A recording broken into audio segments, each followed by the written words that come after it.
वचन कहता है गहरे जल के ऊपर अंधियारा था और परमेश्वर का आत्मा जल के ऊपर मंडराता था। पृथ्वी पे डोल थी और प्रभु का आत्मा जल के ऊपर क्या था? मंडरा रहा था। फिर अगले वचन में लिखा है जब परमेश्वर ने कहा उजाला हो, उजाला हो, उजाला हो। परमेश्वर जो भी उत्पत्ति करता है उसे आत्मा के जरिए करता है। जो चीजें बनी हुई है ना, इनको दो चीजें चाहिए। पहला, परमेश्वर की आत्मा की हुजूरी। दूसरा, परमेश्वर का वचन। जो भी आप देख रहे हो, टेंट से लेके, साउंड से लेके, तारों से लेके, पेड़ों से लेके, ये सब दो चीजों से बने। एक परमेश्वर की आत्मा और दूसरा परमेश्वर का। जब परमेश्वर का आत्मा जल के ऊपर था तो परमेश्वर का वचन आया उजाला हो जाए, तो उजाला, उसने कहा सूर्य चंद्रमा बन जाएं, गैलेक्सीज बन जाएं, तारागण बन जाएं, सब बन गए।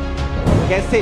वचनों से। जब तक आपकी जिंदगी के ऊपर पवित्र आत्मा की हुजूरी नहीं है, तब तक आप जो वचन बोलते हो, यीशु के कोड़े खाने से मैं चंगा हो गया हूं, मैं आशीषित हूं, तब तक वो वचन असली उत्पत्ति को आपकी जिंदगी में नहीं करते।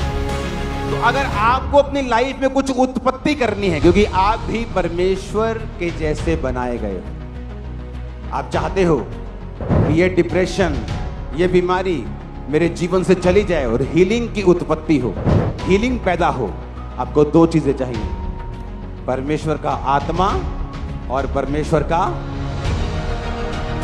इसलिए कुछ लोग वचन बोलते रहते, खुदाबंद मेरी कटियां पूरा करेगा, वो मेरा चरवाहा है, और उनकी लाइफ में परमेश्वर का आत्मा नहीं है। जब प्रभु का आत्मा नहीं है, वो कुछ भी बोलेंगे तो उत्पत्ति नहीं होगी। और दूसरे तरह की भी लोग हैं जिनकी जिंदगी में परमेश्वर का आत्मा तो है पर परमेश्वर के वचन उनके मुंह में नहीं। वो है क्रिश्चियन लेकिन मुंह से क्या बोलेंगे? मैंने जादू टोना बहुत आता है। तो आपके अंदर क्या है? पवित्र आत्मा। और जो आपने बोला फिर वो क्या होगा? पूरा होगा। आप एक सब्जी बना रहे हैं, आप उसमें नमक भी डाल सकते हैं और रेत भी डाल सकते हैं आपके ऊपर, क्योंकि आपके हाथ में पावर प्रभु ने दी। तो सब कुछ आपके हाथ में है, पवित्र आत्मा आपके जीवन में है। या तो अच्छे बोल बोलो और छूट जाओ, या तो नेगेटिव बोलो और फंस जाओ।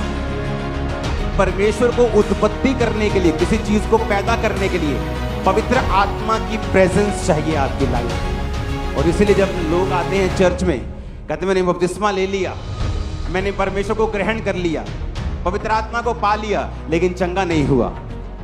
लेकिन दोबारा चर्च में आया, आपने वचनों को बोला, मैंने रिसीव किया। लोगों को अगर मालूम हो उनके मुंह में पावर है, अगर पवित्र आत्मा उनकी लाइफ में है, तो आप कुछ भी पैदा कर सकते हैं।